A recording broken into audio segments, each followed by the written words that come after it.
Oh, one day your tits are gonna sag as well, you whore.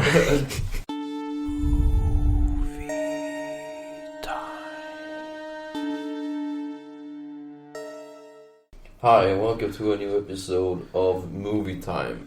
And today we've been watching this movie called Mom and Dad.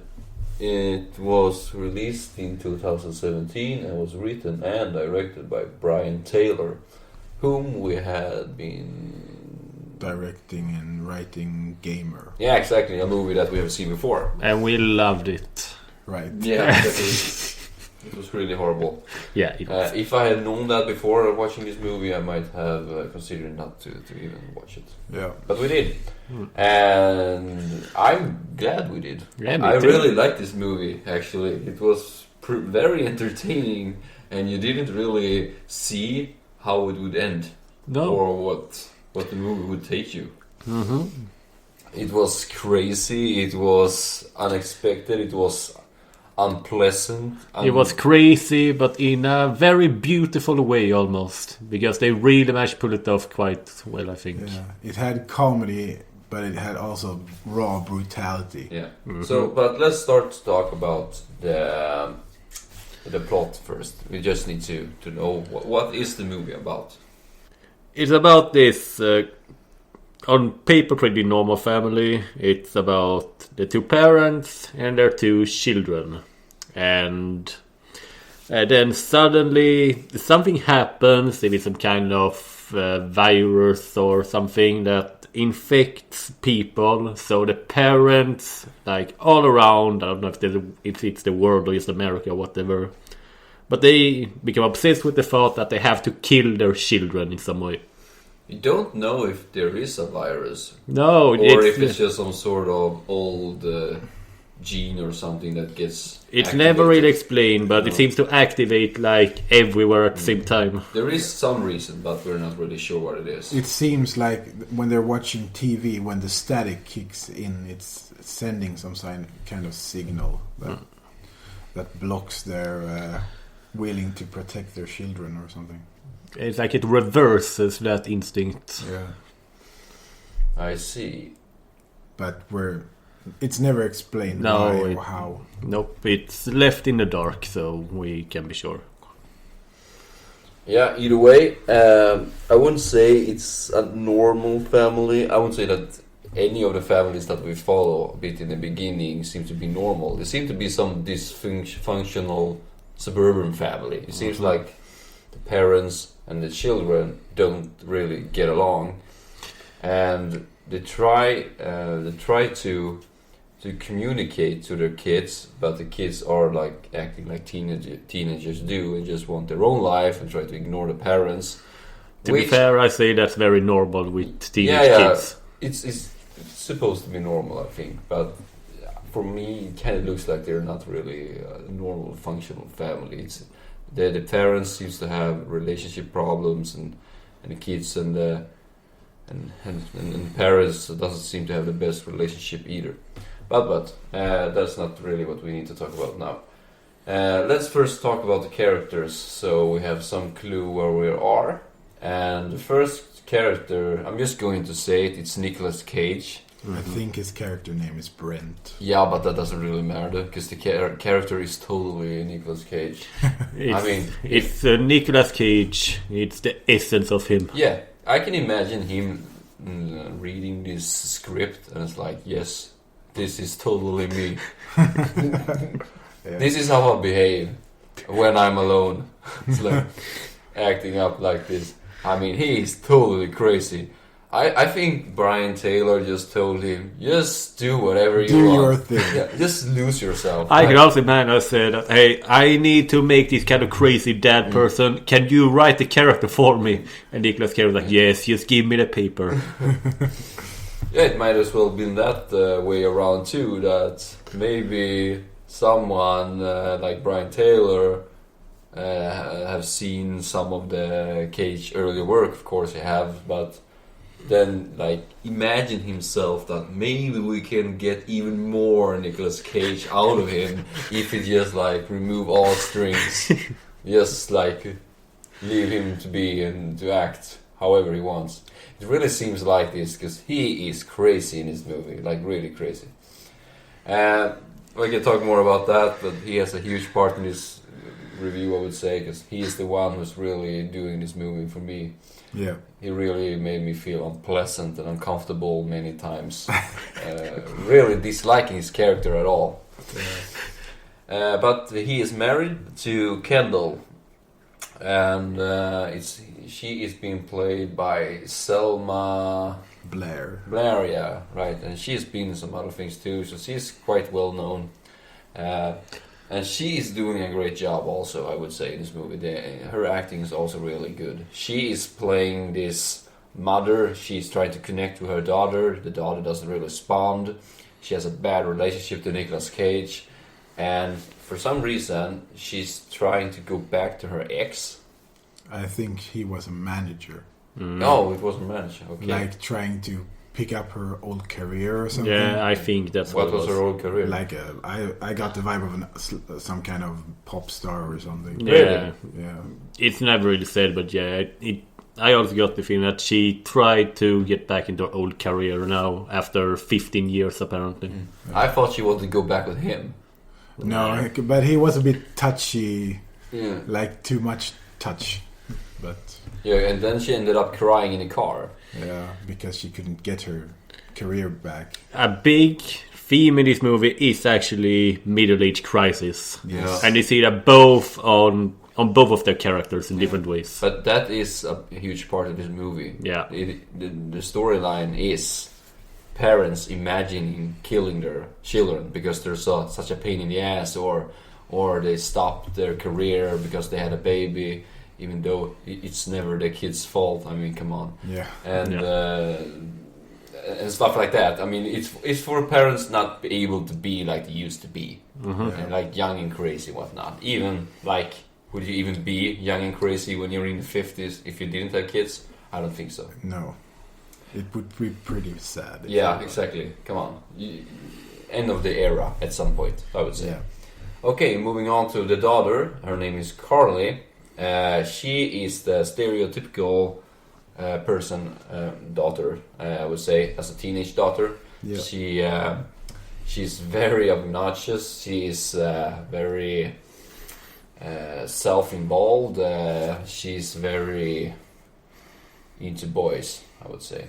But she's also very clever, which shows later when she creates like a MacGyver gadget. But she does that one time. Yeah, but still it was a She good was idea. clever one time. Yeah, but it was a really good thing. I mean, it was a really cool thing to think of. Someone you mentioned Home Alone. It Yeah. was Yeah. something like that. But I also think that she had a pretty strong performance. She was pretty good at what she did. In general, I think the acting in this movie is really Yeah, good from yeah. everyone. Yeah. Yes, and in the same is with the next person here, Josh, the son. Although he didn't have as much screen time. No, and he stuff. didn't. But the thing that he did, I thought he did very good. I have a problem usually with Kid actors. kid actors, yeah, because they have a really hard time to really. Yeah, a kid actor has Act. to be really good for me not to just get annoyed by them. Yeah, because kids can really ruin the movie itself. Yeah. Just being acting like idiots. Usually the directors need to trick the kids, so they're not really acting. They're really just acting as they would as a kid. Yeah, They're reacting. Reacting, yeah, and not acting. Because a good example is E.T., the movie. What's the director's name? Steven Spielberg. Steven Spielberg. When the kid is running down the stairs and see E.T. walking around the kitchen, we don't really see E.T., we only see the reaction of the kid. But there, they did like this, or what's his name again? I dropped it. I don't remember. No, but E.T. the director. Or Steven Spielberg. Spielberg, god damn it. Spielberg, he told one of the persons that worked on the set that the kid liked to dress out as a monkey. So when the kid is standing there looking at the kitchen, he's looking at this guy running around in a monkey suit.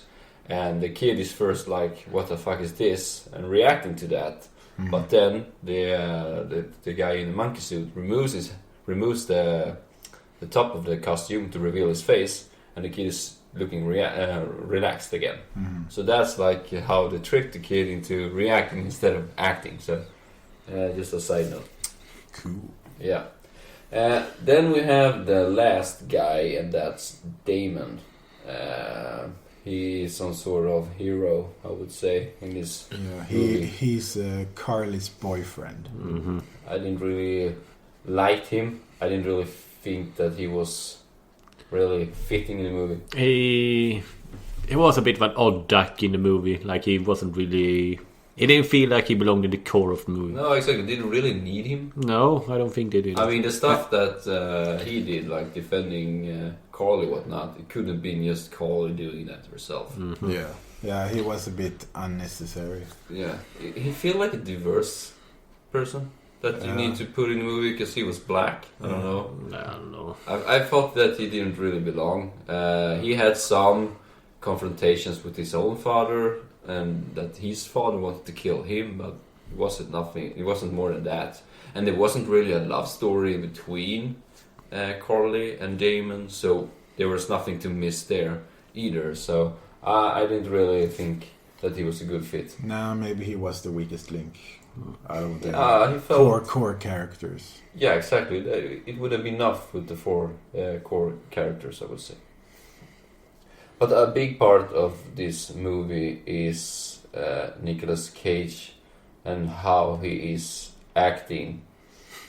I mean, in the beginning of the movie, they kind of tried to build a family life, but they also tried to build a kind of, chaos in the family. So the first scenes I really liked because it was...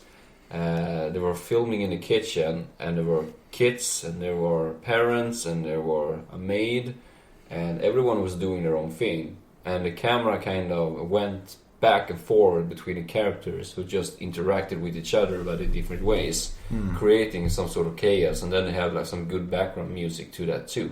And I thought that was really good because they were trying to create this situation where the parents need to be parents, but also it's hard to be a parent. So I really like that first scene that they're building up, so it started out really good. But then they kind of goes out of the way, I think, because the first problem starts out in school, right? Yeah. Because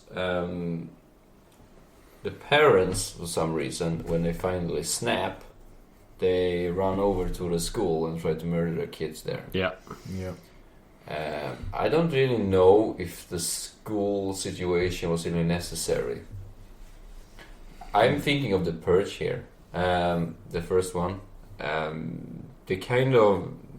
You get the story told to you that there's something going on outside and whatnot, but the story is really about the family inside the house.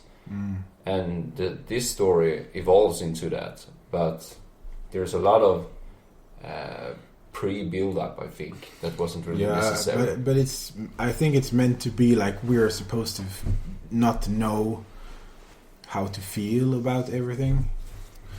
I mean, it's kind of confusing because all throughout the first half of the movie, they're doing this like... They're filming in a pretty weird way. You call it aggressive camera work. Yeah. It was really fascinating because it's the kind of thing that almost makes you scared even though nothing is happening, because the way they're framing it and filming it. Yeah, and they add this music, like you feel like the parents are about to snap at any time. Yeah, exactly. That's a good point. They really capture that. The kid is running around and playing and leaving toys everywhere. And the camera is just like following him into different rooms, and there's like this horror music behind. He's not interacting with anyone. He's not seeing anyone. I think he sees his father in one point, but it's not really a short time in then. But we're just following the kid around, and nothing's really happening, but you feel the suspense. I must say, I think the camera work in this movie is almost genius. I don't think I've ever seen anything quite like it. Yeah, how can the guy that made Gamer make this? That's what baffles me. But the Gamer came first, right? Yeah, Yeah, it's so- like 10 years older than this. Yeah, so I would say that there is I can see some similarities there. There's a lot of jump cuts, but the difference between Gamer and this movie is that the the cuts in between, the cuts are longer. Yes. It's not like milliseconds of pictures just going everywhere, so you don't get motion sick. Here, it kind of works because you get longer shots at every person, so you kind of you have time to react to the situation, and you can get information about it, and then you move on to the next person, and it feels okay because it feels like chaos in the movie, but not for us. That's actually a good point, that the two movies are similar in that the way that they're presented, both are presented as chaos, but in this one it's more like chaos in a more organized way that actually works. So it feels like he might have learned something from that. I don't. Maybe he's not really happy about that movie either. I don't know, but you can definitely see some improvement from him, I would say. Yes. So the vision is clearer in this movie, I would say. Mm-hmm. Is there any specific scenes that you want to talk about that also was pretty cool? I don't know. I'm just mentioning back to that school scene with the parents at the gates of the school. Yeah. I think that's supposed to make us feel like we don't know what's going on. I mean, that was the point I tried to make earlier, but whatever. Let's just move on. I can understand what you mean, because when we were looking at that scene or experiencing, or whatever you want to call it, there was some mystery behind it, because the teacher gets some phone calls and keeps sending out people to the principal. I didn't really realize it then, but I think now it was the parents who went to the principal and told them something, and they wanted to meet their kids. So they keep sending people out to the principal to be murdered by the parents, which is a pretty cool. It's very subtle, but it's a cool idea. So it creates a sort of mystery. The people in the classroom starts to think that this is weird, and then some chaos breaks out when the parents approach the school. And of course they started chasing everyone, and they kill their kids. Really, also this is very graphic. Yeah, I mean, they're not holding brutal. back. This is a very savage movie. It can be like 10-year-old boys or 16-year-old girls. I mean, everyone is getting murdered. In some way. You can pretty much see everything. So yeah, I had a hard time with the baby scene because it's kind of, it's too real. It's too real, yeah. Because the baby really looked newborn too, which makes it horrible. Yeah, because you can take it from the beginning, explaining the scene. Yeah, the mom of the movie, Kendall, her sister is about to have a baby at any moment. They pretty much talk about this on and off throughout the first half of the movie, and then finally they get the call that she's having her baby. So the mom drives to the hospital, meets her there, and she gives birth. It's painful and stressful and everything, but finally the baby comes out. And first everyone is happy and stuff, and there's a TV monitor in the background that starts making this static sound. So I guess the new mom snaps. So when she gets her baby, she first holds her normally and then just kind of start to crush the baby. Yeah. And Kendall reacts and grabs the baby and get the baby to a safe place, I would say. Yeah, the baby survives. So the baby survives, so that's good. I thought I think that maybe the director didn't even like the idea either to kill off a newly born infant. They wanted it to be brutal, but they didn't want to go that far. No. And I thought that was good because that would have been too much for me. That was pretty brutal. There's a lot of things going on in this movie, and that would have been too much. Yeah, because it's just the parents wants to kill their own children, not necessarily anyone else. No, I thought that was really cool how hard they held on to that rule, because it really is like that throughout the whole movie, that they go crazy and they go murderous, but they still only want to kill their own children. They don't give a shit about anyone else. It's really... This is a horror comedy, as we established before, and you can really see that in a way that there is some sort of absurdity behind this. And for the parents, it just becomes so normal for them to want to kill their own kids. Yeah. And they just find the kids annoying because they're hiding all the time, and I just want to murder you and get it over with so I can continue with my life. Mm-hmm. And they can try to murder the kids, and then they go outside and say hello to the neighbor and starts like continue with their plan to murder it in some way. And it's so strange. They're doing it so well because it's so subtle in sometimes, like just walking outside, say hello, and then continue to murder. Or at the end of the movie where there is they have their kids cornered, but the doorbell plings, and they just remembered, oh right, our parents are coming over. Ah, damn it, what should we do? Let's talk to them first. And then just ignores the kids, just for that, because, well, we were supposed to kill our kids, but yeah, we forgot the parents are coming over for dinner, which makes it so surreal, I think is the real word I'm looking for. Yeah. And they're really capturing it. I mean, I really feel uncomfortable watching this movie because it's so strange, so crazy. Yeah. And we need to talk about also Nicolas Cage craziness. I mean, he is with his face, with his dialogue. It's funny because he actually makes you a bit scared even before he gets infected with the virus. Yeah, Yes. or whatever it is. Or whatever it is, Yeah. I don't know. Yeah, there is some static thing that Yeah. seems to affect. Who knows? Who knows? It is not explained, so we cannot know. But yeah, it's really strange how we can, like in the beginning, he's playing around with his kids, but still it's like something is not really 100% in his head. He snaps in between the playtime with the kids. He just snaps in some weird second and then comes back again. He's like, I know, right, I can murder him. But he's thinking it. You can see that he's thinking of it. Yeah. But of course, I can't murder my own kids. So it kind of becomes like an interior fight for him against himself. Yeah.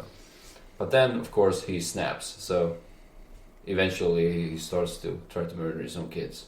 Mm-hmm. I think that it was pretty weird. You know, the maid. She had her own daughter over, helping her clean up their house, and then when the parents get home and they just see lots of blood in the kitchen, and then they find the kid murdered in the garbage can. Mm-hmm. They just react like, oh, now I found out why there was stains in the kitchen. The maid's daughter is murdered and she's outside by the trash can. Oh, okay, I was wondering what that was about. Cool. Like, totally normal thing. Yeah, because now we come back to the surreality here. It's that for them it's totally normal to kill their kids. We don't know what makes them feel like this, but apparently they're very tired of their kids. On a deeper level, that makes perfect sense, because if everyone has that insanity, then it becomes normal. Yeah, I mean, but are they aware that everyone has it? Because everyone says it's on the TV. Yeah. So, yeah. And also, they were interviewing this one guy on TV, and he had just like murdered his kid or whatever. He has blood on his hands, and they asked him like, what do you think about all the parents killing their children? He's like, oh, that was horrible. It's so bad. And then but you killed your kid. Yeah, but that was totally right. Exactly.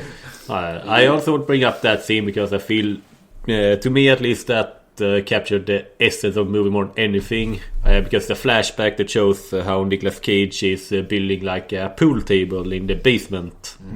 And then his wife comes and confronts him about it, about how much it costs and such. And then they start argue, and Nicolas Cage, he grabs a hammer and he breaks the pool table in anger, even though it was completed. And then they have a talk like about how they've grown old and about the middle-age crisis and such. How it used to be and how it's now with the family life, and they didn't really want a family life, or it doesn't seem like it. At least Nicolas Cage doesn't. He wants to be some sort of crazy teenager again. Mm-hmm. And his mother, or his wife, seems to be thinking the same thing, but they haven't really talked about it. No, but I still feel that in a way they kind of they seem to be feeling a bit differently about it, because Nicolas Cage, at least to me, seems to be missing days when he was like a cool teenager and he could do all those things. And given the conversation that they kind of had with her female friend, it's more like that she misses like how young and beautiful she was. Even though she's like still hot. Yeah, but and so was her friend. But like this was a scandal saying it was a friend, but she said that she's starting to feel jealous of her teenage daughter by how young and beautiful she is. Yeah. She had like a brutal comment. Yeah, and called her a whore. Yeah. Oh, one day your tits are gonna sag as well, you whore. Yeah, I mean, so there is some sort of buried issue among the parents towards the kids. It seems like throughout the entire movie, and so they try to use that, I think, to build up to this murder thing, because you don't see any nice parents, you don't, or functional families. You only see the parents or family that has a problem with their kids. It was the same thing with this Damon kid, who is Carly's boyfriend in the movie. We don't really see much of his background story, but it was like subtle said that his father was a drunk, and that he has hit him before, and he starts hitting him again in one scene, and he says, "Oh, Daddy, not now again." But of course, he doesn't really want to hit him in form of discipline. He just want to murder him. So he takes like a whiskey bottle and breaks it, and like acts like a bar fight guy. Yeah, tries to stab him. Exactly, and he ends up stabbing himself. But this movie actually got me thinking that it's not really a subject they talk about much, but I wonder how common it is, like, for people that are in this age with children that actually like develop this kind of middle-age crisis where they start to like almost despise their children. I mean, I've been thinking about that too. It's like you see your younger self of you, and that you kind of being reminded of how it was back in the days. Yeah, especially if you're like stuck with a job you hate, something you didn't want when you were young. A dead-end job, or you have nothing going on the everyday life. It's basically just work, go home, and you don't really perhaps see friends or whatnot. And then you see a kid in the 17, 16-year-old going out with her friends or having fun and coming home late and experience new people and whatnot, and that you are reminded of that and that you don't have it anymore. It is an interesting subject, at least, and yeah, I think it's a shame that they don't really talk about that anymore, because I think that village crises actually are a pretty big problem, but a lot of people just hide them. Yeah, but I think it's pretty normal to feel those things, but at the same time I feel like it's, in some ways I wouldn't want to go back like 15 years and do everything again right now that I can have it now. Yeah, I know, but you need to consider yourself 20 years older or something, that you need to... Yeah, but that's not gonna happen, for you can't get younger. No, of course not. Of course you're realistic about it and you can't go back, but I just mean that you start thinking about it and start thinking of... Feelings aren't logical, so you might end up feeling that anyway. Yeah, exactly, you never know. You just have to be you, I guess. Yep, gotta make the best of it. That's the lesson we learned. We're getting philosophical today.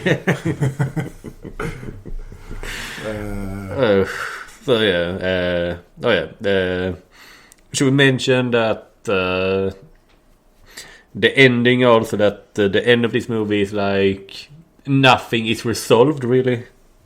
Yeah, if we go towards the ending, they have been captured by their own kids. Their own kids.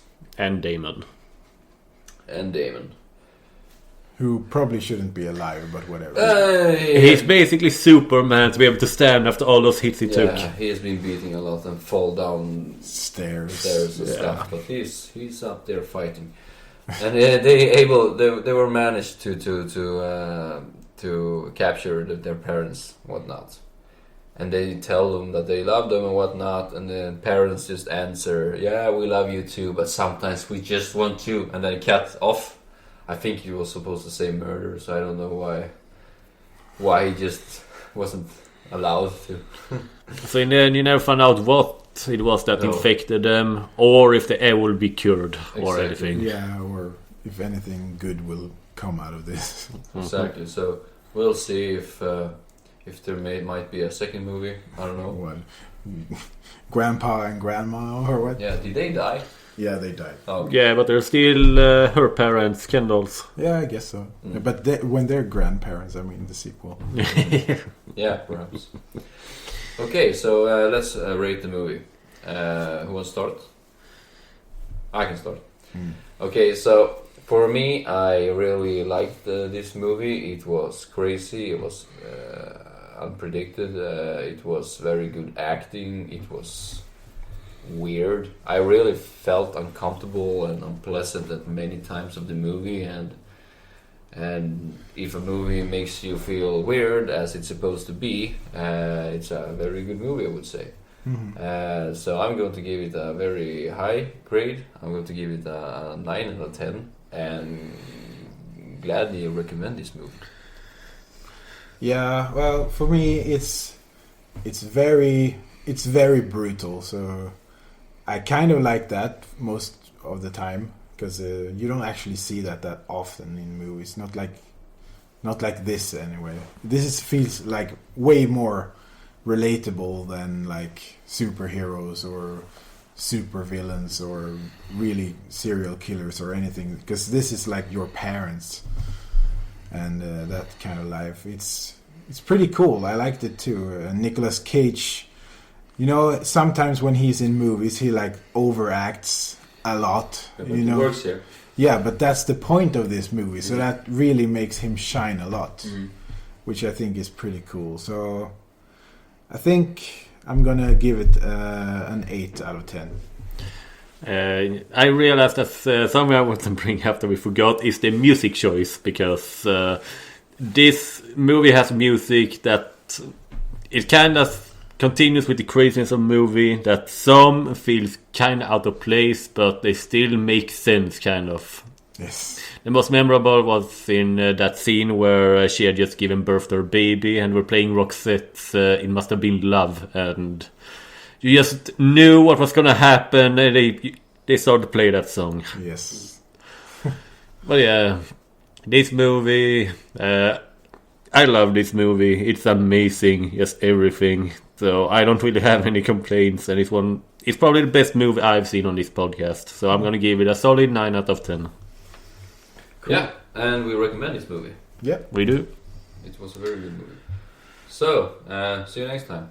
Bye. bye.